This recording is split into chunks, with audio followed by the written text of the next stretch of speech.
Good morning, lovely children. Hope you all are well and fine at your places. Today we are going to start our new chapter, that is our body parts. So, dear children, after completing this chapter, you will come to know the various organ systems which are present in human body and what are the various parts which are involved in those systems. So, let's begin the chapter. So first of all, let me just tell you that human body is made up of numerous small units which are known as cells, right? Cells are the small living units and they are also called as the building blocks of our body, right? So these cells, when they join together, they form some tissues. When these tissues, they combine together, they form organs. And when all these organs they combine together, they make an organ system. And these organ system together, they make a complete body. A body of a man, human, or plant, or any animal. Right? Now, dear children, these all organ systems or these particular systems, they all have their own functions. They all have different functions. Right? Now, let us discuss them one by one. The first system that we are going to discuss is the skeletal system. Skeletal system. In this system, dear children, there are numerous bones that are attached together with the help of joints. And these all bones and joints, along with the muscles, they help us in movements. Right? So this is about skeletal system. And you know, dear children, how many bones are there in human body? There are generally 206 bones in human body. Right? And all these bones, they make up our skeletal system. Let's come to the second system of our body, that is the muscular system.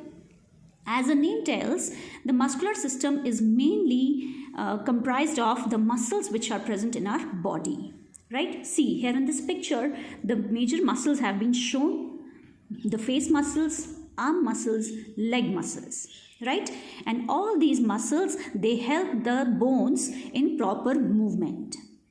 And dear children, there are more than 600 muscles in our body. Amazing, right? Yes. Now the next system that we are going to discuss is the digestive system.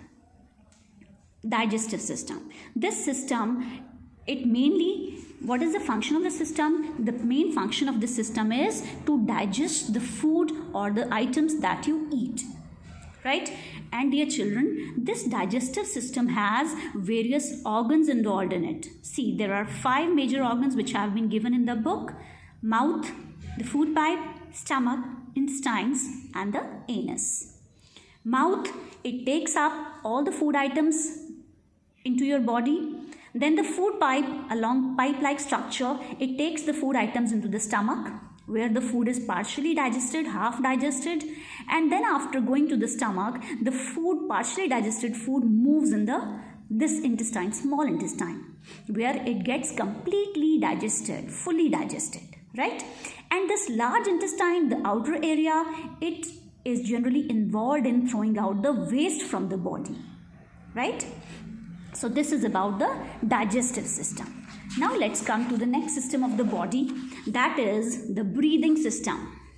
Breathing system, dear children. This system is mainly involved in breathing, taking in oxygen and exhaling out carbon dioxide, right?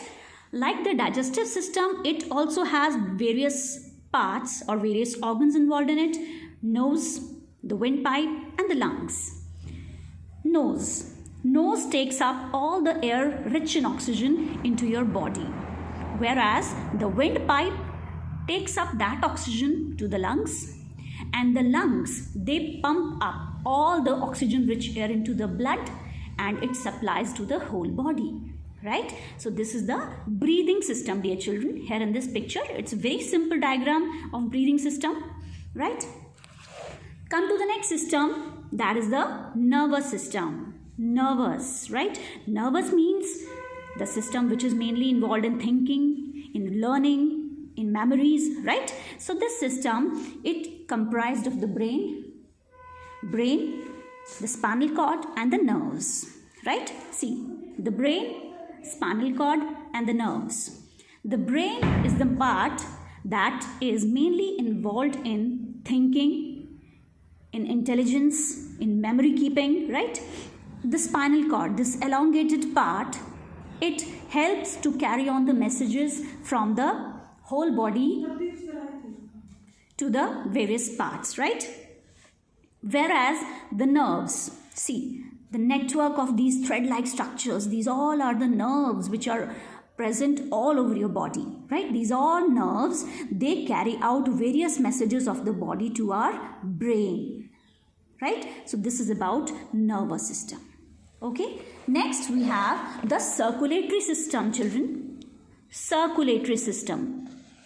This system mainly involved in the circulation of blood into your body. The blood circulates in a cyclic manner in the body, and the circulatory system helps in that. Now, what are the various parts that are involved? The heart, blood vessels, and the blood. Heart, it is generally in the middle of your chest region. Just touch your chest and feel the heartbeat. See, so this organ is mainly involved in the pumping of blood to the whole body parts. Whereas the blood vessels, see, these all are the blood vessels, dear children. These blood vessels, they carry the blood from heart to different body parts. And the blood, very important liquid that flows in our body. This blood carries different nutrients and different substances in our body, right? This is the function of blood. So this was about the circulatory system. Now, the last two systems that we have to discuss in brief, they are the excretory system and the reproductive system. Okay, the excretory system, let me just tell you what this word means. Excretory system, it means excretion or the removal of wastes from the body. Removing the waste out of the body in the form of urine, sweat and stool. Right? These are the three major forms of wastes that come out from our bodies. Second is the reproductive system. This system is mainly involved in a very important process, that is to produce babies of our own kinds. Right?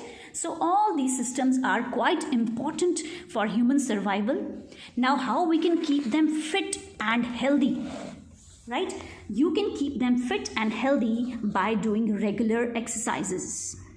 See, these children are walking and running in the park.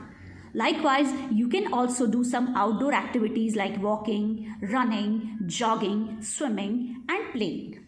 These are some outdoor activities which help you to keep your body healthy and fit. So do them every day without a miss.